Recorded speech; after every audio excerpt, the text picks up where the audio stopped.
अस्सलाम वालेकुम students. ACCA SBL strategic business leader हम कवर कर रहे थे। अभी तक हम गवर्नेंस का एरिया कवर कर चुके हैं, कोई 7-8 क्वेश्चन प्रैक्टिस कर चुके हैं। एथिक्स का एरिया हम कवर कर चुके हैं, कुछ 6-7 क्वेश्चन भी कवर कर चुके हैं। हाँ, एक लास्ट टॉपिक रह गया एथिक्स के अंदर, वो आज हम कवर करेंगे और साथ हम रिस्क का एरिया जो है वो स्टार्ट करेंगे, ताकि उसके बाद फिर हम बिजनेस स्ट्रैटेजी लाइक P3 वाले एरिया में वापस आ सकें। एक लास्ट टॉपिक हमारे पास रह गया एथिक्स के अंदर, क्या है? करप्शन। क्या होती है करप्शन? करप्शन क्या होती है? तो ये करप्शन क्या है? ब्राइबरी, रिश्वत, चाहे 1 पाउंड की ही क्यों ना हो, ये क्या है? इलीगल है। किस में आती है? करप्शन में। ये करप्शन क्या हो सकती है? बाइंग वोट्स, हम समझते हैं कि सिर्फ और सिर्फ पैसे की हेरा फेरी ही करप्शन है। नहीं, बिरयानी की प्लेटों पे वोट्स बाय करना या मशीनें घरों पे दे के, बाइक्स घरों पे दे के वोट्स बाय करना, पैसे दे के वोट्स बाय करना, ये भी क्या है? करप्शन है। ये करप्शन क्या है? Illicit payments. Illicit mean illegal payments to political parties. Political parties को इलीगल पेमेंट देना कोई काम करवाने के लिए, ये भी क्या है? करप्शन है।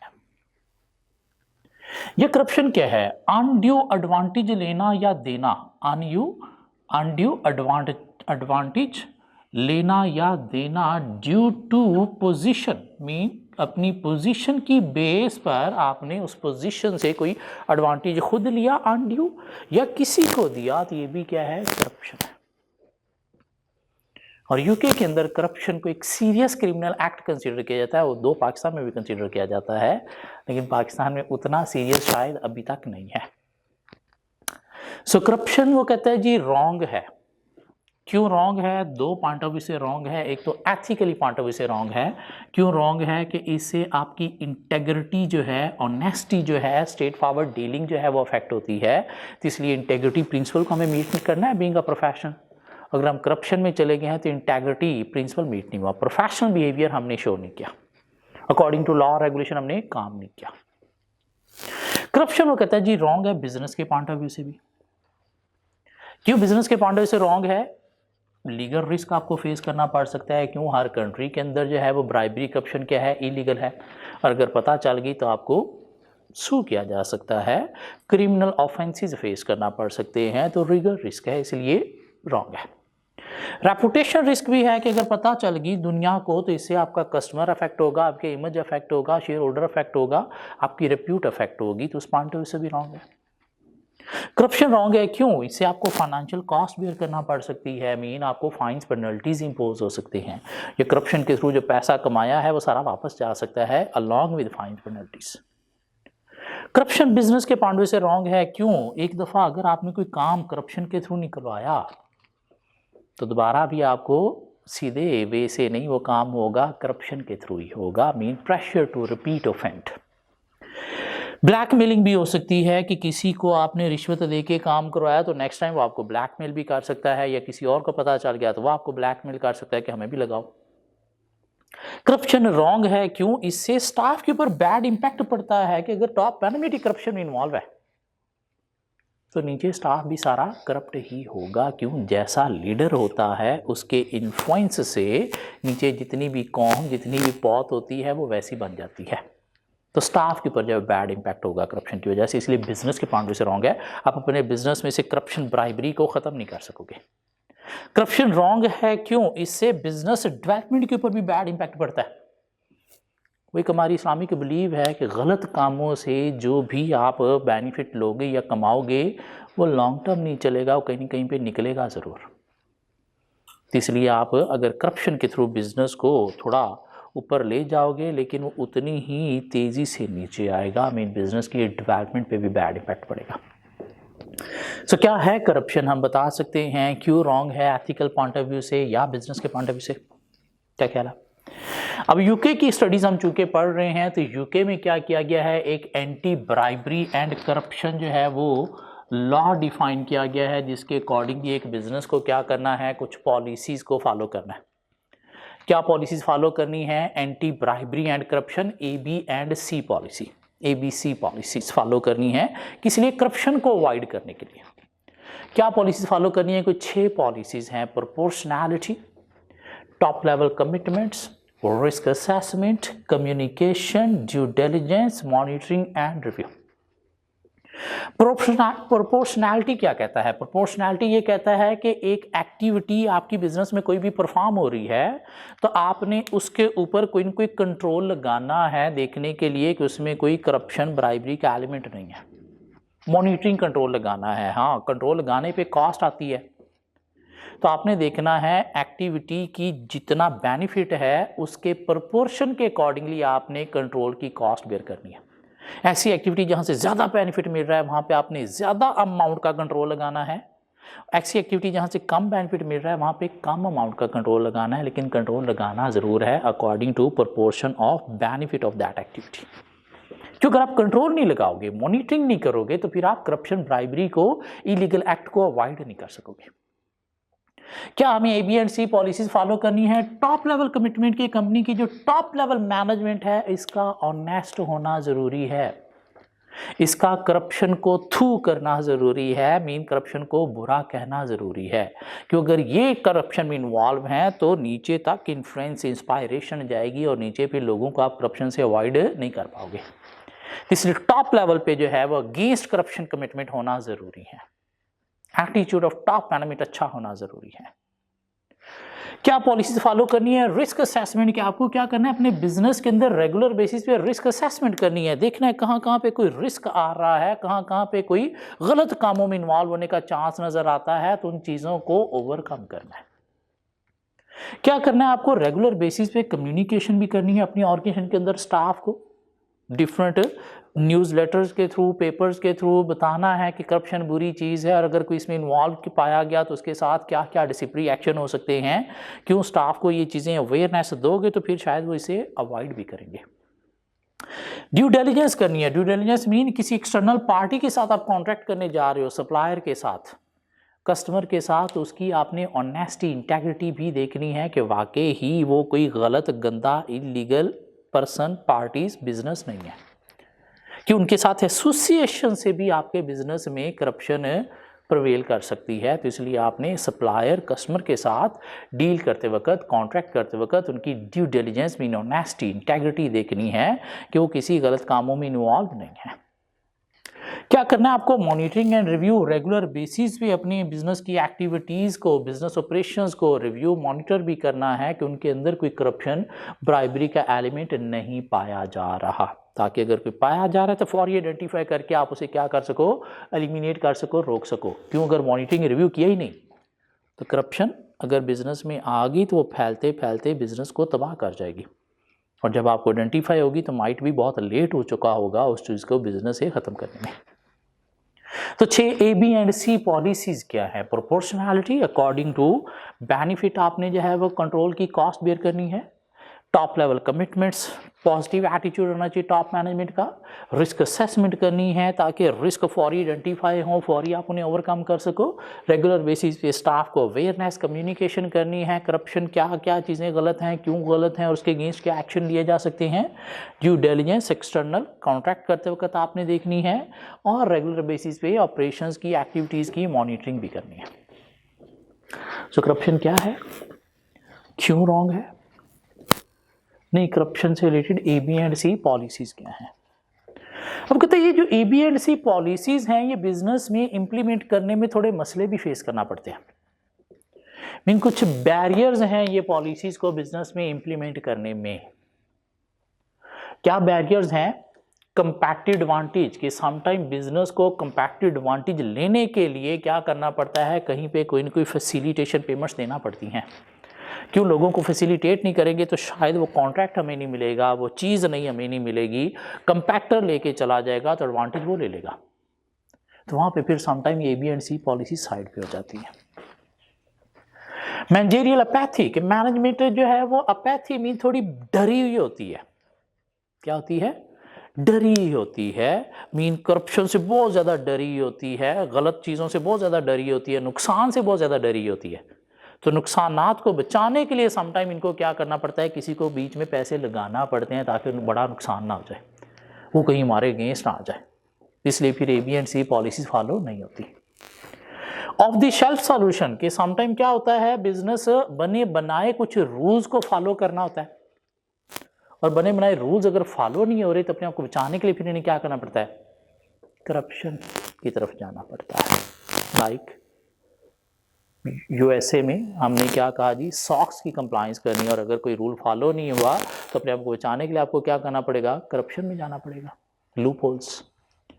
कॉर्पोरेट स्ट्रक्चर इतना कॉम्प्लेक्स होता है कि समटाइम जो है वो अंडरस्टैंड ही नहीं हो रहा होता स्ट्रक्चर क्या है, और जितना स्ट्रक्चर कॉम्प्लेक्स होगा उतना ही मैनेजमेंट के लिए ब्राइबरी करप्शन जो है वो भी ईजी हो जाता है, क्यों चीज़ें हाईलाइट नहीं होती।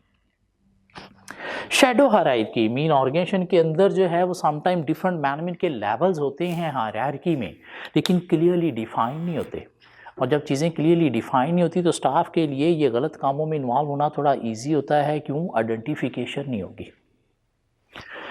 Excessive pressure to hit target mean sometime third party के टारगेट को मीट करने के लिए भी आपको क्या करना पड़ता है, कहीं ना कहीं पे कोई फैसिलिटेशन पेमेंट्स देना पड़ती हैं, रिश्वत लगाना पड़ती है, ताकि टारगेट जो है वो मीट करके अपनी फेवर में जो है वो अच्छी रिपोर्ट लेके टारगेट शो किए जा सके।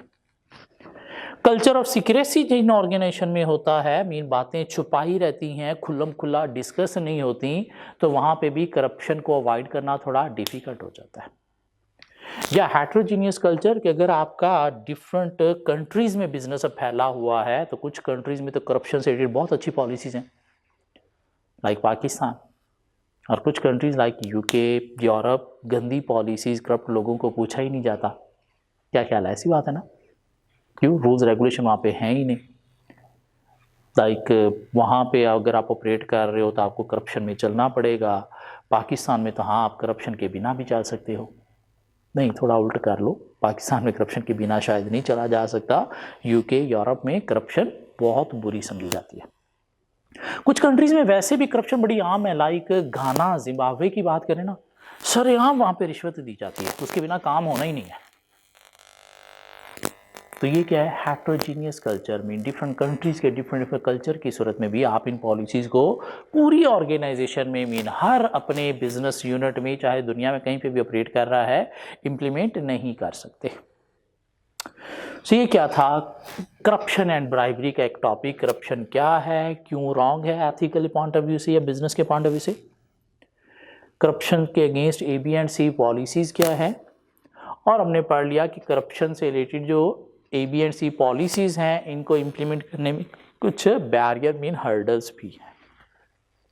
सो यहाँ तक हमारा एथिक्स का एरिया कंप्लीट हो गया, गवर्नेंस का एरिया कंप्लीट हो गया। अब हम मूव होते हैं टुवर्ड्स रिस्क एरिया। तो देखते हैं रिस्क में हमने क्या क्या चीज़ें कवर करनी है।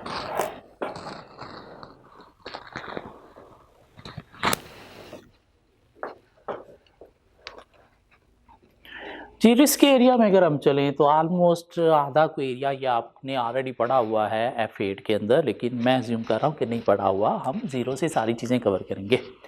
सो रिस्क एरिया में पहला टॉपिक है हमारे पास इंटरनल कंट्रोल सिस्टम।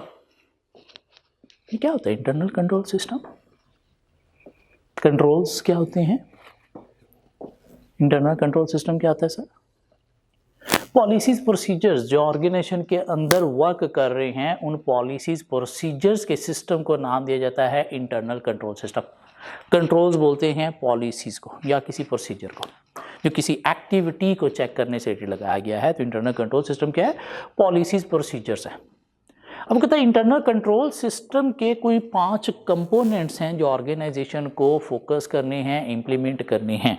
किसने ये 5 कंपोनेंट्स बताए हैं, एक ऑर्गेनाइजेशन है कोसो के नाम से, कमेटी ऑफ स्पॉन्सरिंग ऑर्गेनाइजेशन, कोसो ने कहा है जी कि एक इंटरनल कंट्रोल सिस्टम के ये 5 कंपोनेंट्स होने चाहिए। क्या कंपोनेंट्स होने चाहिए, control environment, risk assessment, information system, control activities and monitoring of controls. Control environment का मतलब क्या है? Attitude of top level management, attitude of top management, जिसको टॉन एट टॉप का नाम भी दिया जाता है। मीन टॉप मैनेजमेंट का attitude regarding rules regulation policies positive है तो कंट्रोल सिस्टम स्ट्रांग है। हाँ, अगर tone at top regarding policies procedures rules जो है वो नेगेटिव है तो कंट्रोल सिस्टम क्या होगा? वीक होगा। अगर मैनेजमेंट ओवरराइडिंग ऑफ कंट्रोल है, management overriding of control, management overriding of controls एक टर्म है जिसका मतलब क्या है? मैनेजमेंट का कंट्रोल्स को ओबे ना करना, फॉलो ना करना, तो कंट्रोल सिस्टम होगा वीक। नहीं, अगर मैनेजमेंट कंट्रोल्स को ओवरराइड नहीं कर रही, मीन फॉलो कर रही है, तो कंट्रोल सिस्टम होगा क्या? स्ट्रॉन्ग। क्यों कहते हैं? कंपनी का जो कल्चर है ना, वो कल्चर सेट करती है कौन? Top management. क्योंकि टॉप मैनेजमेंट में कंट्रोल एनवायरनमेंट पॉजिटिव है, tone eight top regarding policy procedure positive है, मीन ये सही गलत की तमीज करते हैं, सच को प्रेफरेंस करते हैं, झूठ को अवॉइड करते हैं, रूल्स रेगुलेशंस को फॉलो करते हैं, तो नीचे जितनी भी एम्प्लॉयज़ हैं, बहुत कॉम है, वो सारे इन्हीं से इन्फ्लुएंस होते हुए क्या करेंगे? सही गलत की तमीज़ करेंगे, सच को प्रेफरेंस करेंगे, झूठ को अवॉइड करेंगे, रूल्स रेगुलेशन को फॉलो करेंगे, मीन कंट्रोल सिस्टम क्या होगा? स्ट्रॉन्ग। अगर लीडर जो है वो करप्ट हैं, डैश हैं, तो नीचे लोग इनसे बड़े डैश होंगे। क्यों? वो इंस्पायर इन्हीं से होते हैं। इसलिए अच्छी लीडरशिप का होना ज़रूरी है, मीन कंट्रोल एनवायरनमेंट का पॉजिटिव होना ज़रूरी है। Attitude of top management, tone eight top, culture management do not override the control होना ज़रूरी है। कंट्रोल सिस्टम का दूसरा कंपोनेंट है रिस्क असेसमेंट। रिस्क असेसमेंट का मतलब यहाँ पे क्या है? रिस्क मैनेजमेंट स्ट्रैटेजी, कि अगर बिजनेस में रिस्क मैनेजमेंट स्ट्रैटेजी प्रिपेयर की जाती है तो बिजनेस रिस्क अंडर कंट्रोल होंगे, दिस मीन कंट्रोल सिस्टम होगा स्ट्रांग। और अगर बिजनेस रिस्क को ना आइडेंटिफाई किया जाता है, ना उनके अगेंस्ट कोई कंट्रोल की मॉनिटर की पॉलिसीज डिफाइन की जाती हैं, तो बिजनेस रिस्क अंडर कंट्रोल नहीं है, मीन कंट्रोल सिस्टम होगा क्या? वीक। तीसरा कंपोनेंट क्या है? Information system. इंफॉर्मेशन सिस्टम का मतलब क्या है? कम्युनिकेशन सिस्टम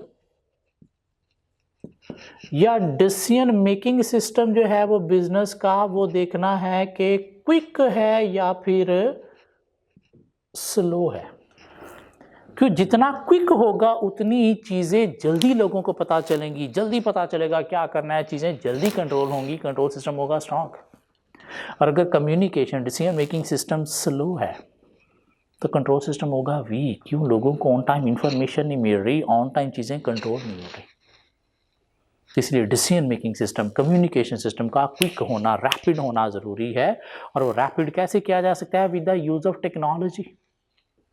मैनुअल में स्लो ही रहते हैं। इसके अलावा चौथा कंपोनेंट क्या है? कंट्रोल एक्टिविटीज़, जो मेन कंपोनेंट है कंट्रोल एक्टिविटीज़। कंट्रोल एक्टिविटीज़ का मतलब क्या है? यहाँ पे टाइप्स ऑफ कंट्रोल। एक बिजनेस के अंदर क्या होनी चाहिए? कुछ टाइप्स ऑफ कंट्रोल्स भी होने चाहिए। अगर ये टाइप्स ऑफ कंट्रोल्स हैं तो कंट्रोल सिस्टम स्ट्रांग होगा, अदरवाइज होगा week.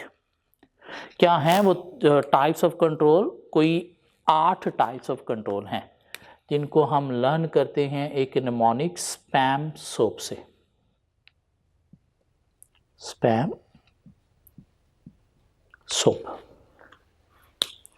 S stands for supervision, supervision, P stands for personal,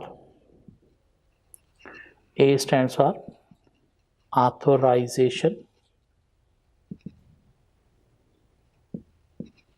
M stands for management, authorisation को अप्रूवल का नाम भी दिया जाता है। S stands for segregation of duties, O stands for organization, A stands for arithmetic,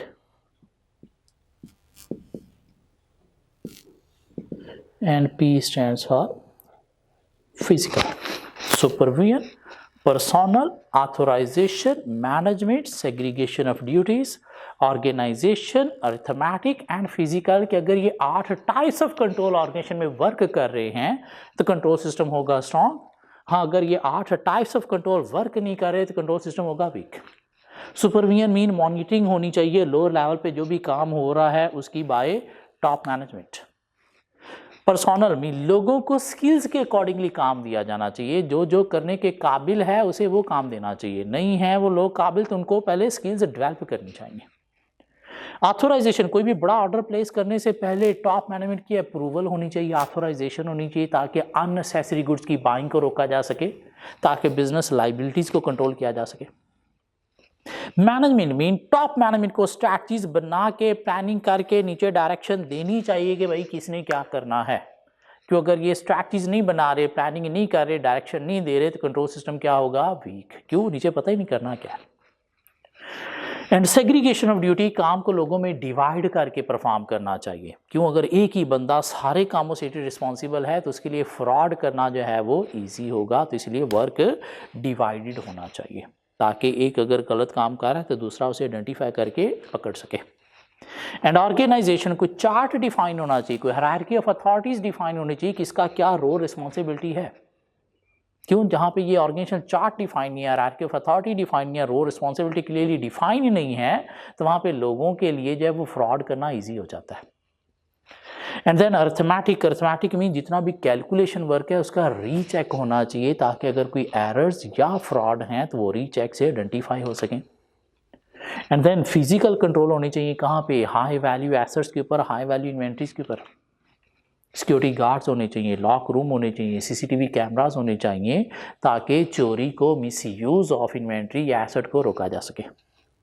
हाँ, अगर ये 8 टाइप्स ऑफ कंट्रोल ऑर्गेनाइजेशन में वर्क कर रहे हैं तो कंट्रोल सिस्टम होगा स्ट्रॉन्ग, अदरवाइज वीक। इसके अलावा क्या होना चाहिए, मॉनिटरिंग ऑफ कंट्रोल भी होनी चाहिए। मॉनिटरिंग ऑफ कंट्रोल्स का मतलब क्या है कि कंपनी के अंदर इंटरनल ऑडिटर होना चाहिए। इंटरनल ऑडिटर कौन होता है, कंपनी का एम्प्लॉय जिसको कंपनी की मैनेजमेंट अपॉइंट करती है। किस लिए अपॉइंट करती है, कंट्रोल सिस्टम को मॉनिटर करने के लिए, जिसके लिए कॉर्पोरेट गवर्नेंस कोड भी कहते हैं कि इंटरनल ऑडिटर होना चाहिए मॉनिटरिंग ऑफ कंट्रोल के लिए। सो अकॉर्डिंग टू कोसो एक इंटरनल कंट्रोल सिस्टम के 5 एलिमेंट्स होने चाहिए। कंट्रोल एनवायरनमेंट पॉजिटिव होना चाहिए, risk assessment, risk management strategy भी प्रिपेयर होनी चाहिए, information system, communication, decision making quick with the use of technology होना चाहिए, कंट्रोल एक्टिविटीज़, ये कोई 8 टाइप्स ऑफ कंट्रोल ऑर्गेनाइजेशन में वर्क करने चाहिए, और कंट्रोल्स की क्या होनी चाहिए, मॉनिटरिंग, और उसके लिए क्या होना चाहिए, इंटरनल ऑडिटर होना चाहिए। क्या ख्याल है। इसके अलावा कोसो ने क्या किए हैं, कोसो ने कोई 3 advantages of internal control system भी दिए हैं। कोसो ने 3 advantages of internal control system भी दिए हैं कि इंटरनल कंट्रोल सिस्टम कंपनी में होना क्यों चाहिए। Advantages of internal control system,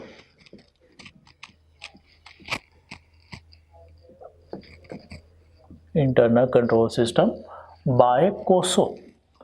according to COSO internal control system organization में क्यों होना चाहिए। नंबर 1 वो कहते हैं जी, to run business efficiently and effectively, to run business efficiently and effectively कि इंटरनल कंट्रोल सिस्टम से क्या होगा, बिजनेस में एफिशिएंसी और इफेक्टिवनेस अचीव होगी, लाइक सुपरविजन मॉनिटरिंग से।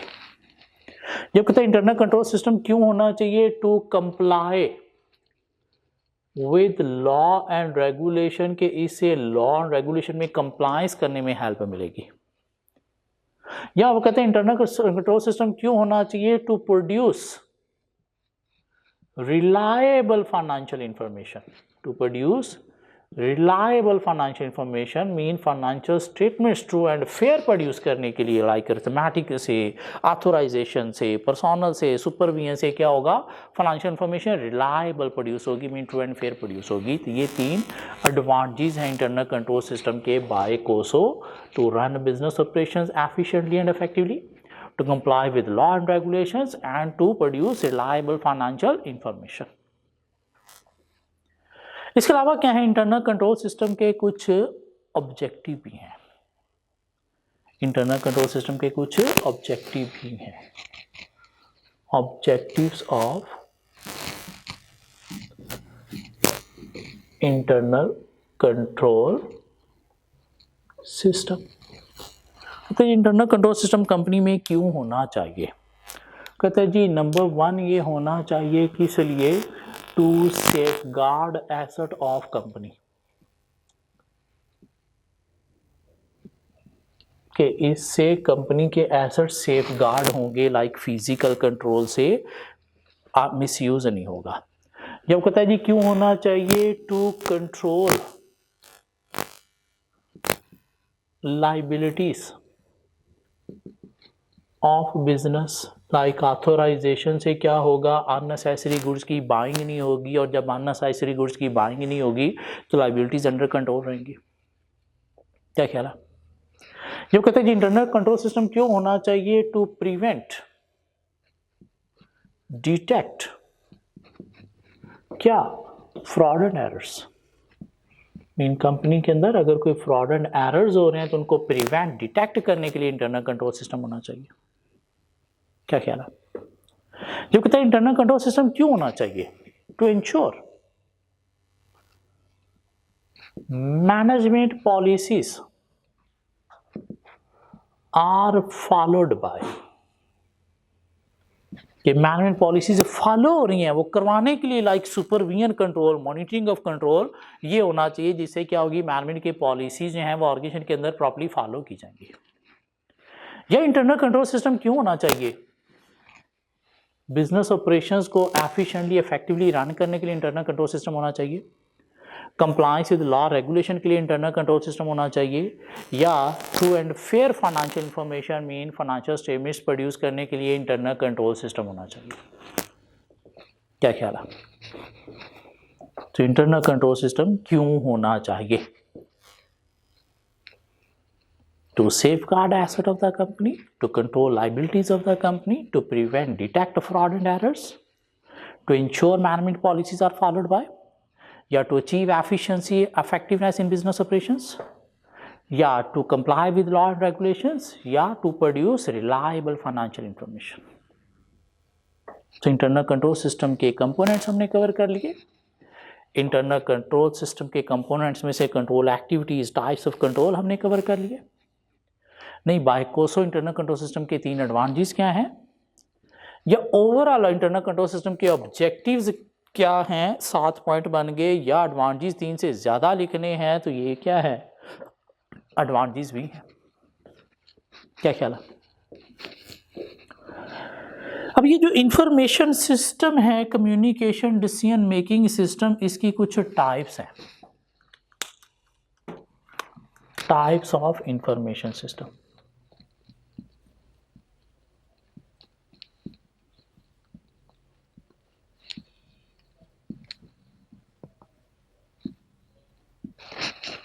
टाइप्स ऑफ इंफॉर्मेशन सिस्टम क्या टाइप्स हैं? अगर हम एक मैनेजमेंट की हायरार्की देखें तो हमने देखा था जी ऑर्गेनाइजेशन के कोई 3 लेवल होते हैं। एक स्ट्रेटजिक लेवल होता है, एक टेक्टिकल लेवल होता है, और एक ऑपरेशनल लेवल होता है। स्ट्रेटजिक लेवल पे टॉप लेवल मैनेजमेंट होती है जो लॉन्ग टर्म स्ट्रैटेजीज प्रिपेयर करते हैं, ऑर्गेनाइजेशन की डायरेक्शन सेट करते हैं, लाइक बिजनेस को एक्सपैंड करना है, 5 to ईयर और मोर प्लानिंग करनी है तो वो यहाँ पे होगी। टेक्निकल लेवल पे मैनेजर्स होते हैं, यहाँ पे शॉर्ट टर्म प्लानिंग होती है, लाइक ईयरली बजट प्रिपेयर किए जाते हैं, सप्लायर स्विच करना है या नहीं करना, ये चीज़ खुद बनानी चाहिए, हमें कहीं से बाय करनी चाहिए, तो डिसीजन कहाँ पे होगी, टेक्निकल लेवल पे। ऑपरेशन लेवल पे कौन होते हैं, सुपरवाइजर्स और एम्प्लॉय, जहाँ पे डे टू डे प्लानिंग होती है या ट्रांजैक्शंस की रिकॉर्डिंग होती है।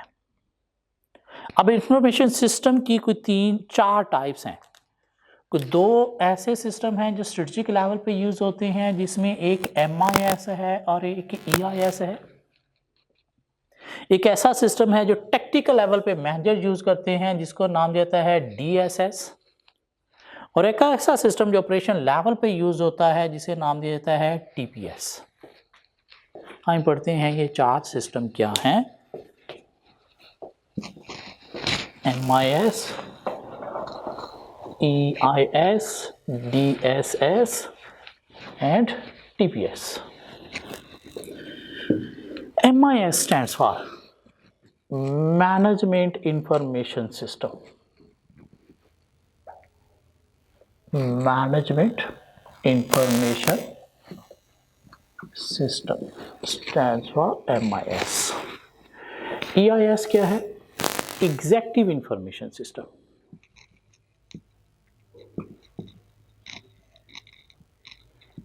MIS Management Information System और EIS Executive Information System. DSS stands for Decision Support System. Decision Support System DSS. और TPS stands for Transaction Processing System. Transaction Processing System TPS. Information system की 4 types. ये 2 system ऐसे हैं जो strategic level पे top management use करती है। क्यों यूज करती है? लॉन्ग टर्म स्ट्रैटेजीज प्रिपेयर करने के लिए। अब मैनेजमेंट को लॉन्ग टर्म स्ट्रैटेजीज प्रिपेयर करने के लिए कुछ डाटा इंफॉर्मेशन रिसीव करना है, उन्हें प्रोसेस करना है और उसके बेस पर समराइज करके उसकी बेस पर डिसीजन लेने हैं। तो ये दोनों सिस्टम क्या करते हैं? मैनेजमेंट को, टॉप मैनेजमेंट को डाटा इंफॉर्मेशन रिसीव करके, उनको प्रोसेस करके, उनको समराइज करके उनकी बेस पर डिसीजन मेकिंग में हेल्प देते हैं। लेकिन दोनों में थोड़े से डिफरेंस है। ये जो MIS है वो कहता है जी ये क्या करता है? इंटरनल फोकस्ड है, मीन्स सिर्फ within the organisation data provide करता है, जबकि एग्जेक्टिव इंफॉर्मेशन EIS जो है वो इंटरनल प्लस एक्सटर्नल फोकस्ड है, मीन इंडस्ट्री मार्केट का डाटा भी प्रोवाइड करता है, सिर्फ इंटरनल डिपार्टमेंट्स का डाटा ही नहीं। इंटरनल फोकस का मतलब क्या है? कि सिर्फ इंटरनल डिपार्टमेंट्स का डाटा प्रोवाइड किया जाता है, जबकि एक्सटर्नल फोकस का साथ मतलब क्या है? कि इंटरनल के साथ साथ इंडस्ट्री मार्केट कंपैक्टर क्या कर रहे हैं, कस्टमर क्या चाहता है, क्या नई इनोवेशन आ रही हैं, क्या लॉ और रेगुलेशन में चेंज आ रही है, उसका डाटा भी प्रोवाइड करता है। कहते MIS के चूंकि इंटरनल फोकस है तो क्या करता है? रेगुलर रिपोर्ट्स प्रोवाइड करता है, रेगुलर रिपोर्ट्स प्रोवाइड करता है ऑन सिस्टम, और regular reports on system provide करता है। साथ ही क्या करता है? हिस्टोरिकल डाटा जो है वो प्रोवाइड करता है। हिस्टोरिकल का मतलब क्या हुआ? कि करंट के साथ पास्ट ईयर्स का डाटा भी देता है, रिपोर्ट्स देता है, ताकि मैनेजमेंट कंपेयर करके देख सके ट्रेंड के थ्रू कितना इंक्रीज या डिक्रीज आ रहा है, उसकी बेस पर डिसीजन ली जा सके। और साथ क्या करता है? ये हिस्टोरिकल के साथ साथ स्ट्रक्चर्ड फॉर्म में डाटा प्रोवाइड करता है। स्ट्रक्चर्ड फॉर्म का मतलब क्या है? कि कैलकुलेशन करके डाटा को समराइज करके फिर मैनेजमेंट को देता है, ताकि मैनेजमेंट बस सिर्फ ट्रेंड देखे, कैलकुलेशन ऑलरेडी हुई है, सिर्फ कंपेयर करके डिसीजन ले सके quickly. EIS internal plus external data provide करता है, लेकिन ये हिस्टोरिकल नहीं, फॉरवर्ड लुकिंग है, मीन पास्ट नहीं, फ्यूचर सेटेड क्या नई इनोवेशन आ रही है मार्केट में, नया क्या होने जा रहा है, कंपनी के लिए आगे फ्यूचर में क्या होगा, वो चीज़ों को देखता है, पास्ट को नहीं। और EIS जो है वो स्ट्रक्चर्ड नहीं, अनस्ट्रक्चर्ड डाटा प्रोवाइड करता है। अनस्ट्रक्चर्ड का मतलब क्या है? कि समराइज नहीं है, हर तरह का डाटा मिक्सचर प्रोवाइड करेगा, फैक्ट्स, फिगर्स, वीडियो, पिक्चर, सब कुछ मैनेजमेंट को खुद सेपरेट करके उनको समराइज करना पड़ता है। दोनों टॉप मैनेजमेंट यूज करती हैं, लेकिन ये इंटरनल फोकस है, एक्सटर्नल फोकस है। वो इंटरनल फोकस है तो ओवर सिस्टम रिपोर्ट्स प्रोवाइड करता है, हिस्टोरिकल डाटा स्ट्रक्चर्ड फॉर्म में प्रोवाइड करता है, जबकि ये इंटरनल प्लस एक्सटर्नल फोकस है, फॉरवर्ड लुकिंग है रादर देन हिस्टोरिकल, और स्ट्रक्चर नहीं, अनस्ट्रक्चर्ड डिसीजन मेकिंग में हेल्प देता है। ये तो दोनों सिस्टम हो गए वो जो टॉप मैनेजमेंट यूज करती है। एक ऐसा सिस्टम जो टेक्निकल लेवल पे मैनेजर यूज करते हैं वो क्या है? Decision support system. मैनेजर ने क्या करना होता है भाई टेक्निकल लेवल पे? Short term planning like yearly budget prepare करने होते हैं। तो वो जो बजट प्रिपेयर करने में हेल्प दे रहा है सिस्टम, वो क्या है, डिसीजन सपोर्ट सिस्टम, जिसको स्प्रेडशीट पैकेज का नाम भी दिया जाता है। स्प्रेडशीट पैकेज बोले तो माइक्रोसॉफ्ट एक्सेल टाइप सिस्टम है जो कैलकुलेशन के थ्रू मैनेजमेंट को बजट प्रिपेयर करने में हेल्प देता है। ये बजट बनते कैसे हैं?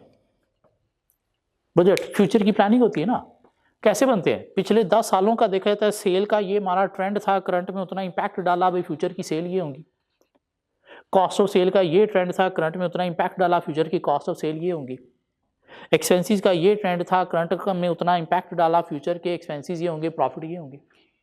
ये क्या करता है, कंपनी का जितना भी पास्ट डाटा है फाइनेंशियल, उनको लेके ट्रेंड कैलकुलेट करके करंट पे उतना इंपैक्ट डाल के फ्यूचर के बजट प्रिपेयर करने में हेल्प देता है। मेन हेल्प देता है किस चीज़ में? कैलकुलेशंस में।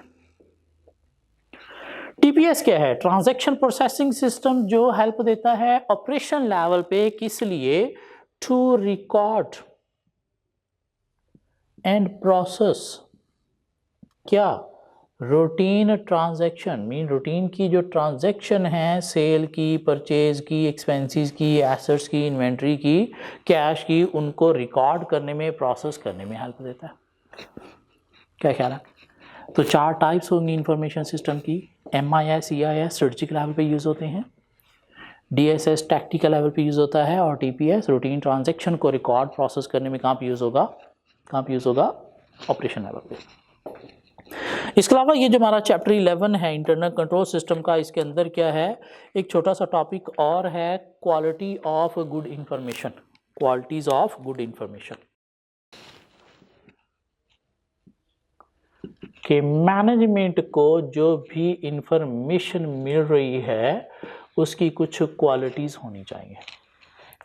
क्या क्वालिटीज होनी चाहिए जी? वो इंफॉर्मेशन होनी चाहिए accurate.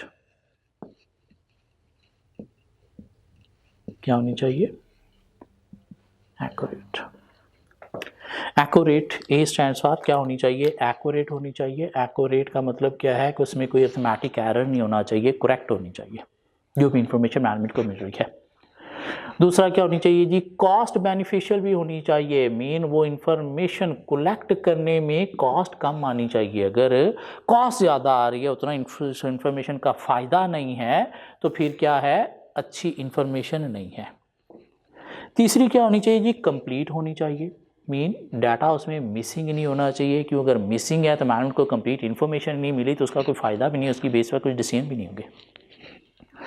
You stands for user targeted होनी चाहिए। यूजर टारगेटेड का मतलब क्या? जिस बंदे से रिलेटेड है उसी को मिलनी चाहिए, जिस डिपार्टमेंट से रिलेटेड है उसी डिपार्टमेंट को मिलनी चाहिए, ताकि अगर कोई बीच में कॉन्फिडेंशियलिटी, सिक्रेसी का इशू है तो वो अफेक्ट ना हो। And then R stands for realistic भी होनी चाहिए। रियलिस्टिक का मतलब क्या है? सच्ची होनी चाहिए, उसमें कूड़ झूठ नहीं होनी चाहिए। सॉरी, यहाँ पे रियलिस्टिक नहीं, यहाँ पे रेलेवेंट वर्ड है। रेलेवेंट का मतलब क्या है कि उसमें फजूल इंफॉर्मेशन नहीं होनी चाहिए। जो उस डिपार्टमेंट से रिलेटेड बात है सिर्फ वही बात होनी चाहिए, इररेलेवेंट बातें नहीं होनी चाहिए। क्यों? अगर इररेलेवेंट बातें भी हैं तो कन्फ्यूजन हो जाएगी कि ये है क्या चीज़। रेलेवेंट होनी चाहिए। And then A stands for वो कहता है जी अथॉरिटेटिव होनी चाहिए। अथॉरिटेटिव का मतलब क्या हुआ? कि किसी अथॉरिटेटिव बंदे से मिलनी चाहिए। मीन उसकी ऑथेंटिकेशन जो है वो ठीक होनी चाहिए, उसकी इंटेग्रिटी जो है वो ठीक होनी चाहिए। क्यों? किसी अथॉरिटेटिव पर्सन से नहीं मिल रही, मीन किसी लोअर लेवल एम्प्लॉय से, क्लर्क से मिल रही है, तो माइट भी फिर वो इंफॉर्मेशन ठीक नहीं होगी। And then T stands for time bound भी होनी चाहिए। टाइम बाउंड का मतलब क्या है कि आपको सपोज 2020 से रिलेटेड इन्फॉर्मेशन है तो 2020 में ही मिलनी चाहिए। अगर 2021 में मिलेगी तो उसका फ़ायदा नहीं है।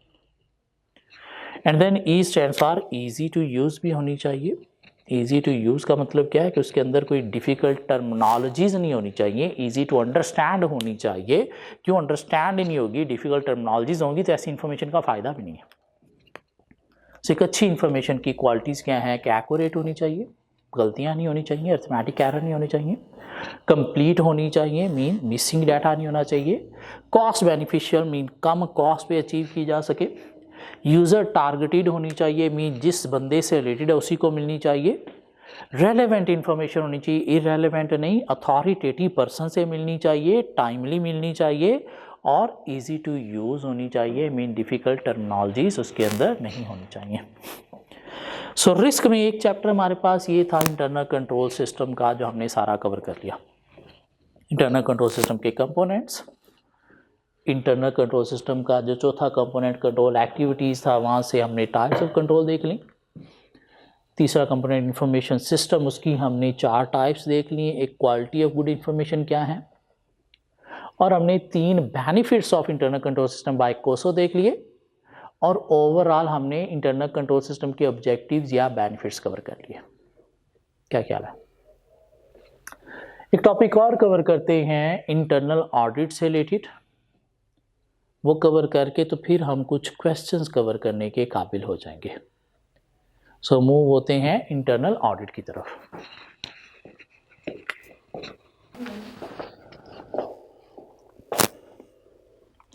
जी, रिस्क के एरिया में इंटरनल कंट्रोल सिस्टम हमने देख लिया। दूसरा एरिया हम देखने जा रहे हैं इंटरनल ऑडिट।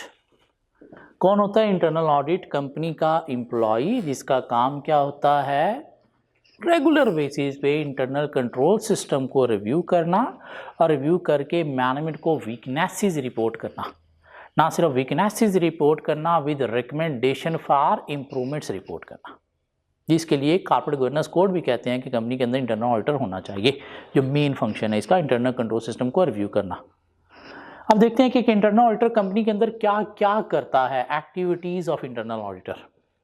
तो एक इंटरनल ऑडिटर कंपनी के अंदर कुछ इंटरनल रिव्यूज़ परफॉर्म करता है, कुछ ऑपरेशनल असाइनमेंट्स परफॉर्म करता है, और कुछ अदर असाइनमेंट्स परफॉर्म करता है। सो इंटरनल ऑडिटर कंपनी के अंदर कुछ इंटरनल रिव्यूज़ परफॉर्म करता है, कुछ ऑपरेशनल असाइनमेंट्स परफॉर्म करता है, और कुछ अदर असाइनमेंट्स परफॉर्म करता है। इंटरनल रिव्यूज़ 4 तरह के परफॉर्म करता है। क्या है वो? Value for money review, best value review, IT review and financial audit. Financial audit क्या है? इसका जो मेन काम है जिसके लिए इसको कंपनी में लाया जाता है, और वो क्या है? Monitoring of internal control system, monitoring या review of internal control system. और क्या करना उसके बाद? रिपोर्ट करना, क्या? वीकनेसेस टू मैनेजमेंट, ना सिर्फ weaknesses, with recommendation for improvements report करना। जो इसका मेन काम है उसे क्या नाम दिया गया है? Financial audit. इसके अलावा इंटरनल ऑडिटर क्या करता है? कंपनी के अंदर value for money review perform करता है। वैल्यू फॉर मनी का मतलब क्या है? 3 E's को असेस करता है। 3 E's stands for economy, efficiency और इफेक्टिवनेस। इकोनॉमी का मतलब क्या है? देखता है कि कंपनी जो है वो लोएस्ट कॉस्ट मीट कर रही है या नहीं कर रही, रिसोर्सेज लोएस्ट कॉस्ट पे एक्वायर कर रही है नहीं कर रही, मटेरियल लोएस्ट कॉस्ट पे एक्वायर कर रही नहीं कर रही, लेबर लोएस्ट कॉस्ट पे एक्वायर कर रही नहीं कर रही, या लोन वगैरह ले रही है तो लोएस्ट इंटरेस्ट रेट पे ले रही है नहीं ले रही। एफिशिएंसी में क्या देखता है? ये देखता है इनपुट मिनिमम के थ्रू मैक्सिमम आउटपुट प्रोड्यूस हो रही है नहीं हो रही, या एक टारगेट आउटपुट प्रोड्यूस करने के लिए मिनिमम इनपुट यूज हो रही है नहीं हो रही, मीन रिसोर्सेज मिनिमम यूज हो रहे हैं या नहीं हो रहे। तो ये क्या है? एफिशिएंसी।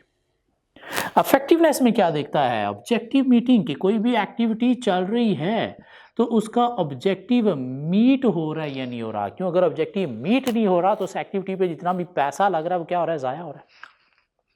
इन सिंपल वर्ड क्या देखता है कि बिजनेस जितनी मनी स्पेंड कर रहा है उतनी बिजनेस को वैल्यू मिल रही है नहीं मिल रही, बेनिफिट मिल रहा है या नहीं मिल रहा। और बिजनेस को वैल्यू तब मिलेगी जब इकोनॉमी भी होगी, एफिशिएंसी भी होगी और इफेक्टिवनेस भी होगी। एक इंटरनल ऑडिटर कंपनी के अंदर क्या करता है? बेस्ट वैल्यू रिव्यू परफॉर्म करता है। बेस्ट वैल्यू का मतलब क्या है? 4 C's को असेस करता है। 4 C's stands for challenge, compare, consult and compete। Challenge देखता है कि जो बिजनेस को चैलेंजेस हैं इंडस्ट्री मार्केट की तरफ से, मीन जो कस्टमर की डिमांड है बिजनेस वो मीट कर रहा है या नहीं कर रहा। कस्टमर हाई क्वालिटी चाहता है तो हाई क्वालिटी प्रोड्यूस कर रहा है, ये नहीं कर रहा। कस्टमर इनोवेशन चाहता है तो इनोवेशन प्रोड्यूस कर रहा है, ये नहीं कर रहा। कस्टमर लो प्राइस चाहता है तो low price low cost meet कर रहा है, ये नहीं कर रहा।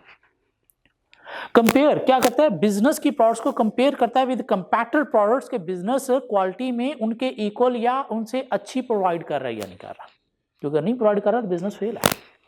कंसल्ट स्टेक होल्डर को कंसल्ट करता है कि बिजनेस की प्रोडक्ट से हैप्पी सेटिस्फाइड हैं या नहीं है, क्योंकि अगर नहीं है तो बिजनेस फेल है।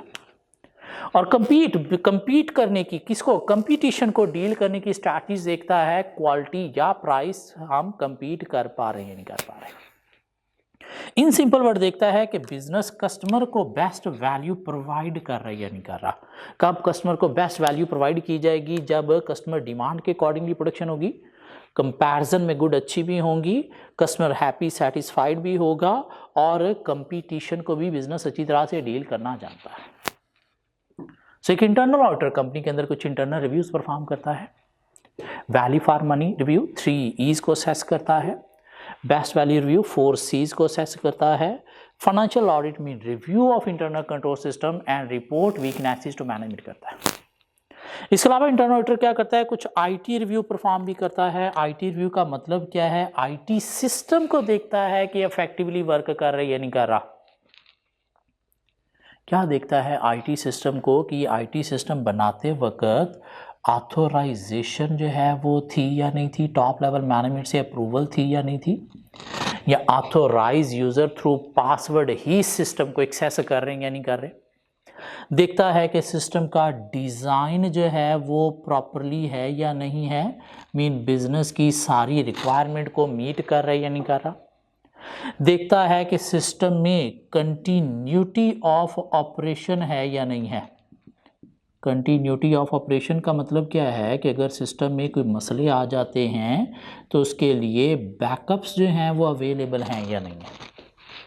देखता है कि जो आईटी सिस्टम चल रहा है इसमें value for money mean economy, efficiency, effectiveness है या नहीं है। तो क्या देखता है आईटी सिस्टम में, ऑथोराइजेशन मीन पासवर्ड के थ्रू ऑथोराइज्ड यूजर ही सिस्टम को यूज कर रहे हैं, कोई फ्रॉड नहीं हो रहे। डिजाइन प्रॉपर है, बिजनेस की सारी रिक्वायरमेंट को कवर कर रहा है। बैकअप्स अवेलेबल हैं ताकि सिस्टम में इशू आ जाए तो ऑपरेशंस को कंटिन्यू रखा जा सके बैकअप्स के थ्रू रिकवरी करके। और इसमें economy, efficiency, effectiveness mean value for money है या नहीं है। ये क्या करता है इंटरनल ऑडिटर, कंपनी के अंदर कुछ 4 तरह के रिव्यूज परफॉर्म करता है। 2 ये सारे काम है कंपनी की मैनेजमेंट के, लेकिन मैनेजमेंट चाहे तो इन एरियाज में इंटरनल ऑडिटर से हेल्प ले सकती है। हाँ, जो मेन काम है इसका वो क्या है, ये financial audit, review of internal control system and reporting weaknesses to management. इसके अलावा इंटरनल ऑडिटर क्या करता है, कंपनी के अंदर कुछ ऑपरेशनल असाइनमेंट्स भी परफॉर्म करता है। ऑपरेशनल असाइनमेंट्स में क्या देखता है कि बिजनेस के जो 4 मेन ऑपरेशंस हैं वो according to management policy work कर रहे हैं नहीं कर रहे। To see whether all business operations are working according to management policies or not। क्या है 4 मेन ऑपरेशंस बिजनेस के, एक प्रोक्योरमेंट है, प्रोक्योरमेंट बोले तो परचेज डिपार्टमेंट है, देखना है कि according to management policy purchasing कर रहे हैं या नहीं कर रहे। बड़ा ऑर्डर अप्रूव करवा के ऑथराइजेशन के बिना तो नहीं परचेजिंग कर रहे। परचेज करते वक्त क्या करते हैं, कोटेशंस लेके परचेज कर रहे हैं या नहीं कर रहे। जब गुड्स आती हैं तो क्वालिटी क्वांटिटी चेक परफॉर्म कर रहे हैं या नहीं कर रहे। ट्रेजरी डिपार्टमेंट, ट्रेजरी का मतलब क्या है, finance department according to management policy work कर रही है नहीं कर रहा। HR human resource department, employ management department according to management policy work कर रही है नहीं कर रहा। Marketing mean advertising department according to management policy work कर रही है नहीं कर रहा। कौन चेक करेगा, इंटरनल ऑडिटर चेक करके मैनेजमेंट को रिपोर्ट करेगा कि according to management policy work कर रही है नहीं कर रहे। इसके अलावा ये कुछ अदर असाइनमेंट्स भी बिजनेस में परफॉर्म करने में हेल्प देते हैं। अदर असाइनमेंट्स क्या हो सकती हैं, एक्सटर्नल इन्वेस्टिगेशन, लाइक किसी कंपनी को एक्वायर करना है तो एक्वायर करने से पहले देखना है उसके अंदर क्या मसले हैं, क्या फ़ायदे हैं। तो उसके लिए कंपनी अपने इंटरनल ऑडिटर को भेजेगी, चल भी चेक करके आ। और ये जो असाइनमेंट इंटरनल ऑडिटर परफॉर्म कर रहा है इसे ड्यू डिलिजेंस असाइनमेंट का नाम भी दिया जाता है। Ad hoc temporary emergency investigation, like company के अंदर कोई फ्रॉड हो गया तो कंपनी अपने इंटरनल ऑडिटर से करवा सकती है। परफॉर्मेंस इवैल्यूएट करनी है किसी इंडिविजुअल की, किसी डिपार्टमेंट की, किसी business unit mean subsidiary branch की, तो इंटरनल ऑडिटर से करवाई जा सकती है। इंटरनल ऑडिटर मैनेजमेंट को हेल्प देता है कंप्लायंस विद कॉर्पोरेट गवर्नेंस में भी, कंप्लायंस विद लॉ रेगुलेशन में भी। इवन किसी फर्म से अगर आपने कोई इंटरनल ऑडिटर अपॉइंट किया तो IAS IFRS की कंप्लायंस में भी हेल्प देता है ये। कंपनी ने सोशल एनवायरमेंटल रिस्पॉन्सिबिलिटीज परफॉर्म करनी है या उसकी रिपोर्टिंग करनी है तो उसमें भी इंटरनल ऑडिटर से हेल्प ली जा सकती है। मीन ये वो सारे एरियाज़ हैं जहाँ पे कंपनी इंटरनल ऑडिटर से काम करवा सकती है। ज़रूरी नहीं एक इंटरनल ऑडिटर हर कंपनी में ये सारे काम करता है, नहीं, इनमें से कुछ काम मैनेजमेंट करवा सकती है। मेन काम क्या है? Review of internal control system and reporting weaknesses to management. So ये क्या था? इंटरनल ऑडिटर का एरिया हमने कवर कर लिया। ऑडिट कमेटी का हमने रोल पढ़ा था कहीं पे कॉर्पोरेट गवर्नेंस में अपने फर्स्ट सेकंड लेक्चर में। रिव्यू करना कंपनी की फाइनेंशियल स्ट्रैटेजीज, फाइनेंशियल पॉलिसीज़ को, इंटरनल कंट्रोल सिस्टम को, चेक मॉनिटर करना, independence, even objectivity of internal external auditor, और एक्सटर्नल ऑडिटर की अपॉइंटमेंट, रीअपॉइंटमेंट, रिमूवल से रिलेटेड रिकमेंडेशन देना टू शेयर होल्डर्स। अब यहाँ पे कुछ ऑडिट कमेटी के रोल स्पेसिफिकली बताए गए हैं। इंटरनल कंट्रोल से रिलेटेड क्या है, इंटरनल ऑडिट से रिलेटेड क्या है, या एक्सटर्नल ऑडिट से रिलेटेड क्या है। तो इंटरनल कंट्रोल से रिलेटेड स्पेसिफिक रोल क्या है ऑडिट कमेटी का, कि इसने क्या करना होता है? कंपनी के फाइनेंशियल कंट्रोल्स को रिव्यू करना होता है, इसने सुपरवाइज करना होता है कंपनी की मेजर ट्रांजैक्शंस को अकॉर्डिंग टू पॉलिसीज फॉलो हो रही है नहीं हो रही, बड़ी ट्रांजैक्शंस। इसने जो रिपोर्ट्स हैं इंटरनल कंट्रोल सिस्टम के ऊपर इंटरनल ऑडिटर की वो रिव्यू करना होती हैं। इसने अगर कंपनी अमेरिका में है तो इंटरनल कंट्रोल के ऊपर आपने रिपोर्ट देनी है एनुअल रिपोर्ट्स में, तो वो अप्रूव कौन करेगी? Audit committee. इसके अलावा कंप्लायंस विद लॉ रेगुलेशंस भी ऑडिट कमेटी रिव्यू करेगी या मॉनिटर करेगी क्या? इंटरनल कंट्रोल सिस्टम को अलॉन्ग विद इंटरनल ऑडिटर। अगर इंटरनल ऑडिटर नहीं है तो फिर ऑडिट कमेटी मॉनिटर करेगी। देखो 5-6 पॉइंट हमने रटा लगाने हैं। ऑडिट कमेटी का role specific to internal controls क्या है?